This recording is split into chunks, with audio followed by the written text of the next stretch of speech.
There's a lot going on right now. And a lot of us are just feeling this constant anger, rage, a drive to do something. And that's good. What we need to be mindful of right now, both for ourselves and for the sake of the future, is what we're going to take and use all of this energy to do. Today, we're continuing our series on nonviolent resistance.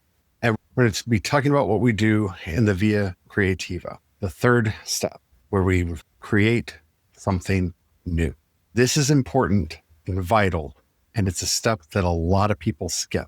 So join me while we talk about what we do when we neither pick up the sword, but we stay engaged in the fight as we walk together down Creation's paths.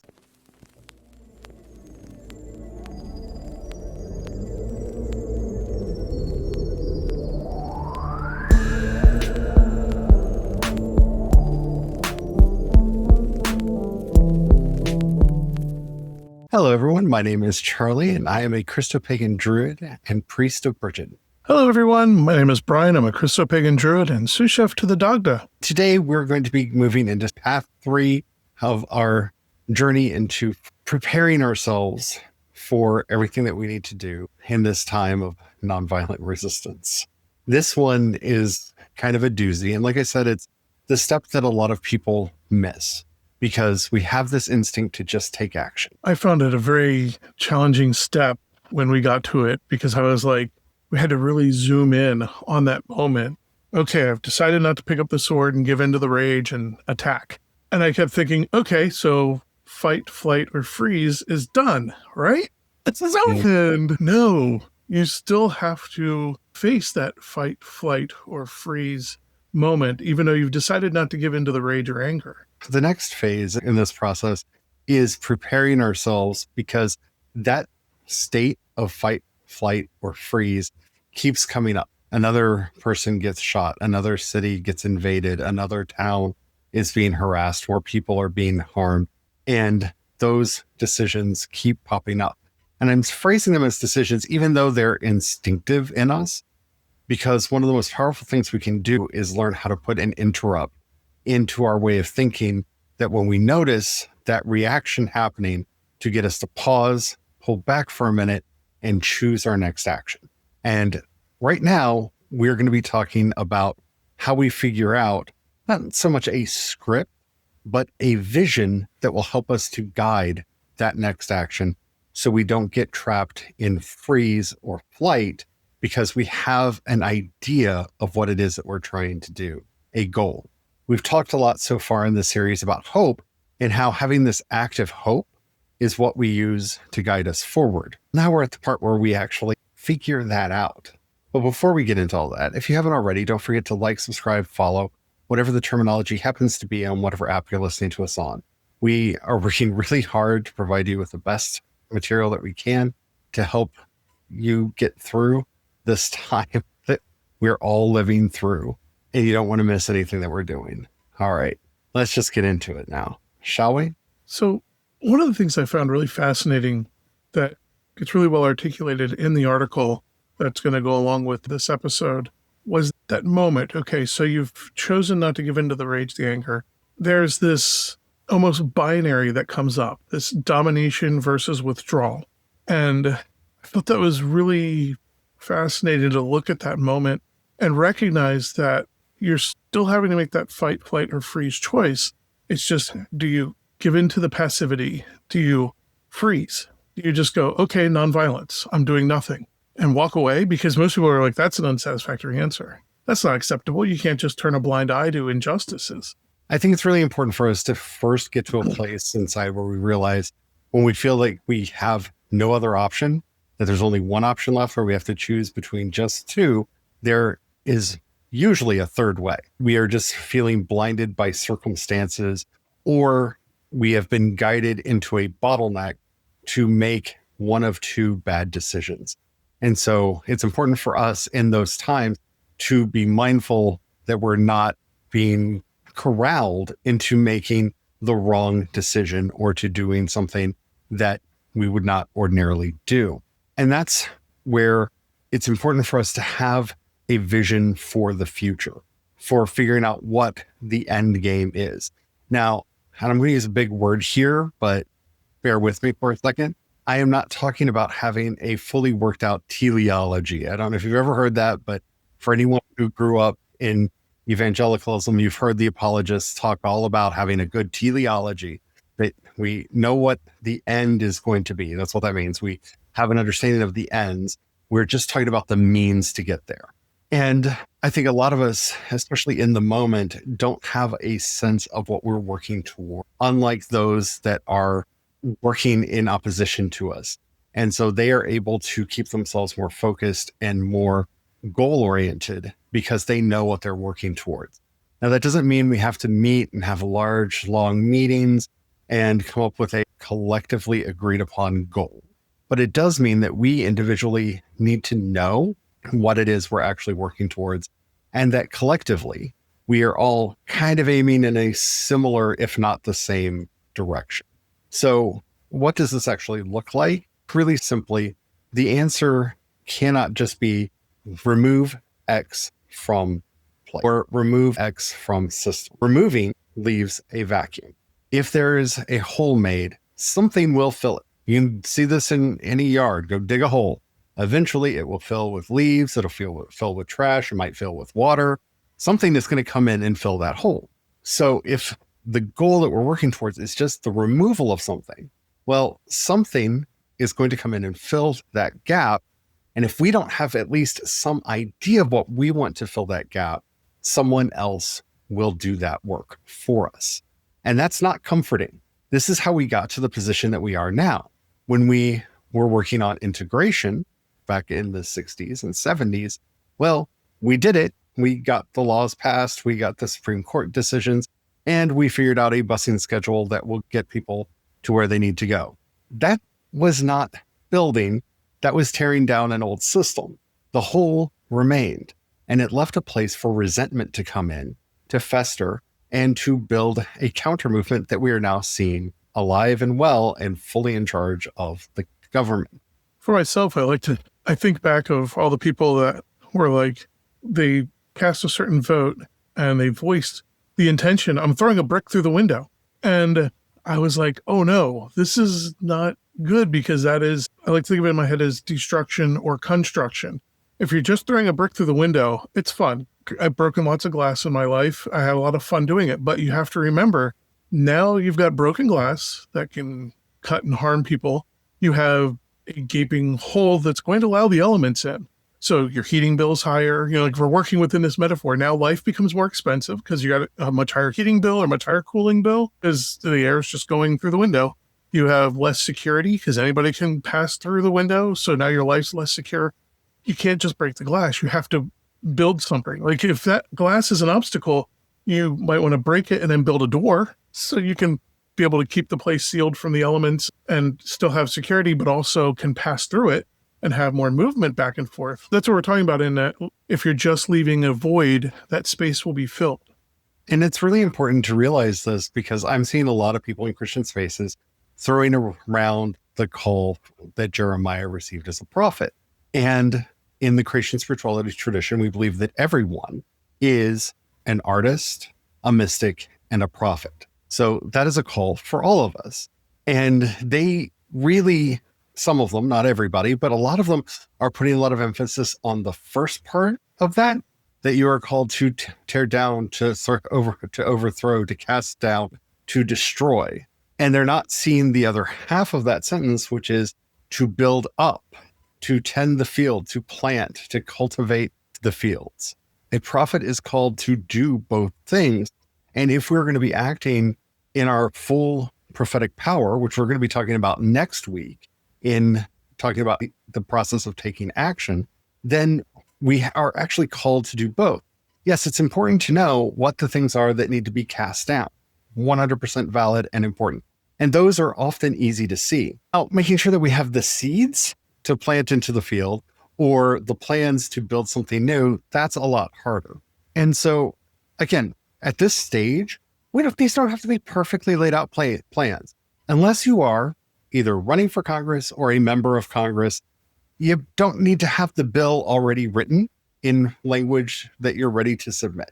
Granted, if you are, please do, and actually talk about that on the campaign trail. But what we are needing to do right now is understand, okay, so what do things look like later?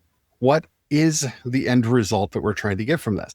Freedom stays free if it acts from a liberated place. And I know that sounds redundant, but that last step is the one that gets lost here. You have to act from that liberated place. Just getting rid of the British did not make the colonies free. They thought that would make themselves free. And so they passed the Articles of Confederation, and everything fell apart because everybody was running around doing their own thing. There were almost wars between the states all the way back then. And that's before our Constitution. This is the history we don't often learn in school, is this time period between the end of the American Revolution and the signing of the Constitution and its passage. Things fell apart because we've achieved liberty. We have what we wanted. The king is no longer here. Everything's fine now. Everything was not fine. They did not put in something to take its place. So people have egos, and they were like, okay, well, then I am the one in charge now. We are the ones in power now. So we're going to take this, take that, and started filling in that role that was made vacated by the king. And it didn't work. That doesn't mean that you go, well, we got rid of a king, let's put a new king in its place. But we need to put something there. And we need to have at least a sense of what we're wanting there so that we can engage in the dialogue that needs to start now and continue through to the other side. That's this creative process that gets lost. That's this imaginative process here, because once you know, well, I want ICE out of the city. Okay, that's a start. What does that say about what you think we should be doing for policing in general? Because no-knock warrants are still a thing with or without ICE. Stop and frisk is still a thing in many places, even without ICE. What does that say for policing going forward? Just removing what we see as the current problem doesn't actually get rid of the problem itself. Again, you don't have to have a full policy paper, just an idea. What would we have instead? What do you want to have instead? This is also that point where it helps to be creative, dream, let yourself dream. Let yourself envision something wild and do the what if I could wave a wand and it just happens. And let yourself be creative, because this is where you can see possibilities that no, there may be a lot of steps that need to happen. We might be very far from that reality, but at least it gives you a star to navigate by, to help direct your action. This is what active hope actually looks like. Active hope, when we talk about having hope and say it's not a feeling, this is what it is. It's this vision that you have of this world that you're working towards that you find so compelling that it gets you out of bed every morning and it gets you out there doing the work. This active point is still choosing fight. And what's fun is it's a slight change. Instead of fight in the sense of this reactive, destructive rage, you're choosing fight, you're standing up. It is that third choice where you're actively building something, moving towards constructing things. In the essay that I wrote, which you can find over at CreationsPaths.com, I spent a lot of time contemplating this parable Jesus tells about the strong man who is bound. And this is where our imagination really comes into play here, because he says that the unclean spirits could not enter into the soul until the strong man is bound. You got to bind the strong man before they can come in. And this is where our imagination really comes in. Once we start obeying in advance or allowing this is just the way it is, or this is how it has always been thinking, we are binding that strong man within us and allowing those unclean spirits in. Now, a lot of people, when they hear the term unclean spirits, are thinking, oh, here we go into woo. Maybe. I personally believe that there are such things as unclean spirits, but for the most part, what we're dealing with here, like with everything in the world, these are our fears, our traumas, our concerns, our worries, our doubts. These are the unclean spirits that have to first bind the strong man before they can take control of the person. Our imagination, our creativity is the shield against them. They are the way that we stand up and push back. We have to be able to imagine a better world. This is one of the reasons a lot of people got into Star Trek and Star Wars and other visions of a world that gives them some semblance of hope. And we can go down the list, be it the Lord of the Rings stories, or even just the stories in the Bible, right? One of the reasons these resonate with us so strongly is they give us a vision of hope. What would it look like if we did the right things? What would it look like if we were doing better? Having that makes you able to keep standing when everything in the world is trying to force you into that chair and tie you down. I mean that both figuratively and, unfortunately, as we've seen lately, literally. We know that people are currently being picked off the street and being put into custody, and the agents are literally coming in and asking them, are you afraid yet? They're literally acting like unclean spirits. Yes, they're doing this literally right now. We have accounts of this happening to numerous people right now, because that's how they get control. Because that's the thing. It almost sounds cliche when people are like, the power is yours and yours to give up. Yeah. But it is so true. And even in this parable, it really points to that truth. Even Jesus talked about this truth where power is ours. But the thing is when we act out in rage and usually then bind ourselves with fear and shame because of what the harms we caused out of that rage. Or continue to bind ourselves to that rage. Or bind ourselves by that rage itself, by that just pure destruction, because we're not building anything at that point. We're just breaking things down and causing destruction our way. All of this is self-inflicted. It's an internal struggle. It's important to step in here for a minute and say, we're not blaming anyone. We're not saying that, oh, because you're a victim, da, da, da, da, da, da, da. That's not what we're doing here. We're saying that there are those that strive with all of their power to take away ours. That power has to be given up. Fear gets people into fight, flight, or freeze. And when you get into flee and freeze, you've abdicated your power. Even in fight, you have abdicated your power. That's why trying to learn how to step back and not be bound is important. Even that scarcity mindset binds a person.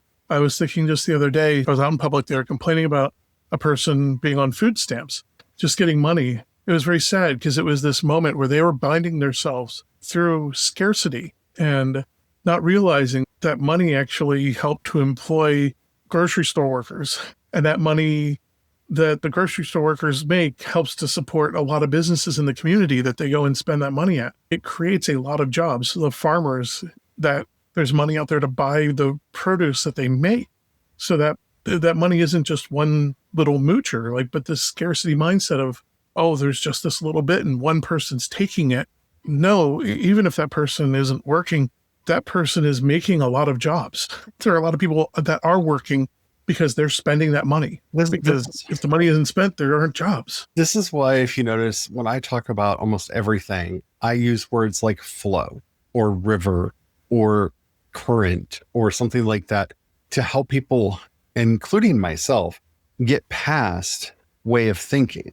If we are looking at resources as something that is just kind of lying around and there's a finite amount of it, and whoever picks it up first has the most, we are not seeing the world as it is. The way almost everything in our world works is through cycles, that things have to flow and move through. And when money is hoarded or food is hoarded or other resources are hoarded, the trickle in the flow goes down and the cycle gets harmed as a result of that. And so once we start understanding that what we need to do as a culture, as a society, as individuals, is find ways to sustain that flow and keep things moving, that's how that benefit cycles to everyone and back to us again. It helps us get away from this scarcity mindset. It helps us to break free from a lot of the control mechanisms that are put on us by those who have hoarded so much. Yeah. And that liberation starts inside each individual and then moves outward. Because once you can see that, once you can free yourself from being bound by that scarcity spirit, unclean spirit, then you can start seeing how much abundance is actually in life. You can start seeing that flow. Like you said, you can watch how it flows from one to the other and realizing, oh, this wonderful interconnected web and what is actually happening with things. This is where I talk about what I like to call the great river of trust. And I learned this idea from Jesus in The Gospel of Luke, he sends out 70 disciples into the world, and gives them very specific instructions. First, he starts off telling them that he's sending them out as sheep among wolves. Now, look, there are going to be people that are going to try to take advantage of you. Just know that. But we are following a different path. We are doing something different. Don't take anything with you. Now, this has actually two benefits to it. If you don't have anything, you have nothing to get stolen. You're not making yourself a target for thieves. You're making yourself less likely to be preyed on by the wolves. But also, you are practicing what you preach and learning to actually live on the generosity of others.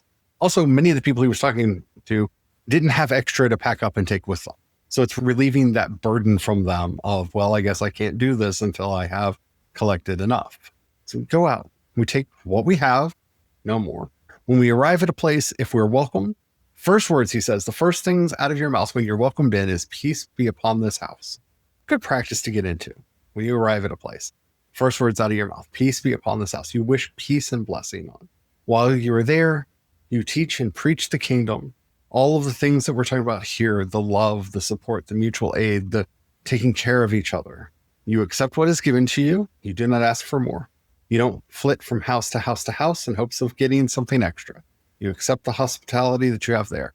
If they reject you, as you leave, you knock the dust off of your feet and know in your heart that it would be better for the people of Sodom than it will be for them in the end. Because the sin of Sodom was inhospitality, and they are exhibiting inhospitality again. You don't get angry, you don't get mad. You do have a moment of sorrow, not for yourself, not because you failed, but because this field is not ready to be sowed, and you move on. That pattern that Jesus is teaching us there is this river of trust. Unseen hands will come and help us. I've seen this numerous times throughout my life. When we moved to California, we packed up a Ford Probe with whatever would fit inside of it. And if you know those cars, so it had been in 1999, and it was an older car, but even then, it didn't fit a lot. We drove all the way across country from Maryland to California with just a few meager things. It took us a while to find a place. When we found a place, we moved in. Our neighbors knocked on the door, gave us food because they were like, we know what it's like to move. You're not going to think about this. You need to take care of yourself. So I put a casserole in the oven for you.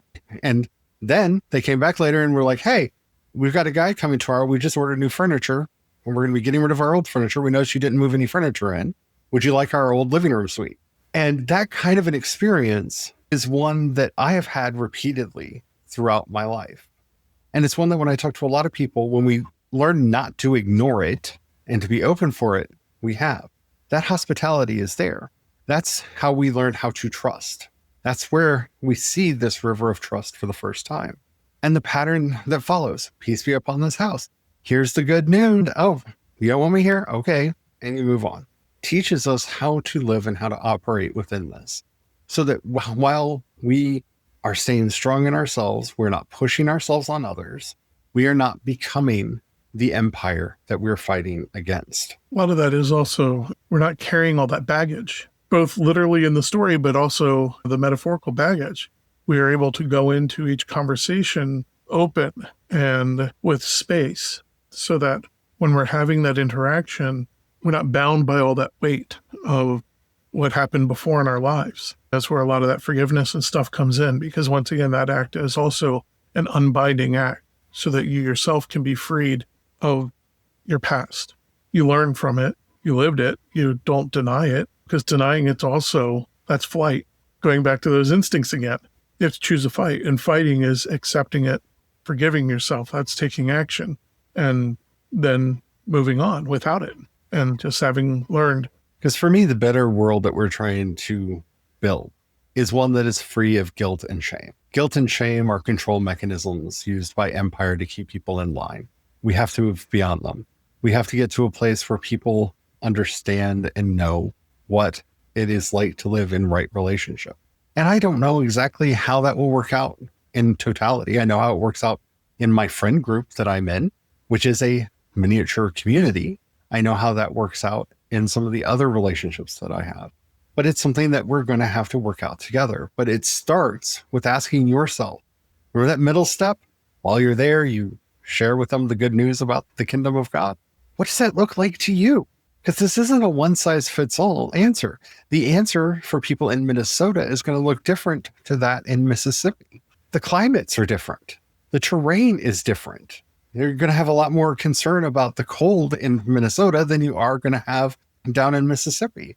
You're also going to have to worry about hurricanes in Mississippi. And please, God, let us never be in a place where we have to worry about hurricanes in Minnesota. This is also where the imagery of this not being a system, but a growing, living thing that grows over time. It reminds me of like when you're growing tomatoes. It's one of those fun things where you recognize that it's got to grow slowly. If a tomato grows too quickly, it literally bursts at the seam and has all kinds of many problems get introduced once it starts to tear. Bugs and everything else come in, rot can get entered in. And so it's a thing. It's going to grow naturally. You're going to be able to see what you want to create, but you have to give yourself that recognition that it's going to take time and it's going to be slow. Thinking of like when you have an injury, you immediately put a Band-Aid or something on it to cover it to help in the initial, but the main healing, it takes time. And everything we are doing right now is triage. The problem is every time the cycle comes back up. And I talked about this a little bit on the Church of the Oak this week. If you haven't checked that out, that is our gathering that we do once a week to kind of sit and meditate and talk together. Find out more about that at CreationsPaths.com. I'm tired of watching the cycle repeat. And the reason it repeats is, well, we put a cast on it. We put a Band-Aid on it. We didn't check it and make sure that it never got infected. We never made sure that it actually healed underneath it. We're just like, I have a cast on. Everything's fine. Underneath the cast, if you've ever worn a cast, it's all itchy and sweaty and it's uncomfortable. But no, the cast is fine. We don't need to actually make sure that we're going through the physical therapy to be able to use the muscles and everything. We're not going to continue to check on it and make sure the bones are healing, right? That sounds like a lot of work. We have a cast. It's fine. I don't want to just put a cast on it this time. I want us to dig deeper. I want us to get to the root of things and actually make it better. Yeah, we need to do the triage. We need to take care of it right now.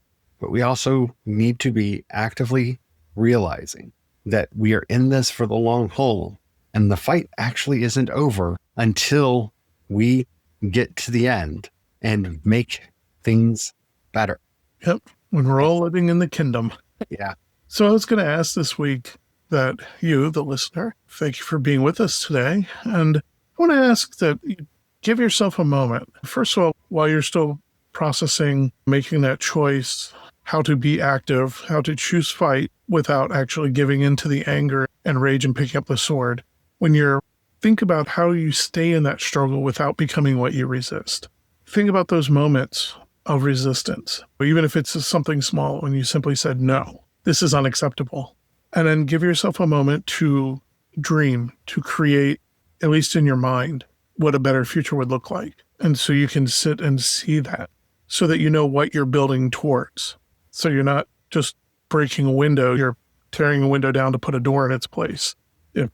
If that's what you want there. Or maybe you want to build a zoo, I don't know. Whatever that vision is, it's all great because you're constructing something at that point. And while you're going through that vision, when you're in that moment, you've got that vision, a better future, also observe those pain points, those points of resistance. That is the shackles, the binds that you have on yourself. You're feeling them. And in being able to feel those pain points, you can then look at, was this shame? Was this rage? Was this empire? Whatever it is, so that you can also take time to figure out how to loosen those binds, to free yourself from those restrictions so that you're not a strong man tied up in your house and unclean spirits just having a rave around you. And so just take that moment, dream of it, and be aware of every time you go, oh, that could never happen. Or, oh yeah, that's just be aware of what is behind that resistance, what is behind those objections. And I would only add one thing to that. Anytime you're thinking about what you would want in your ideal future and you think to yourself, that could never happen. And look into that. That might be one of those binds holding you down too.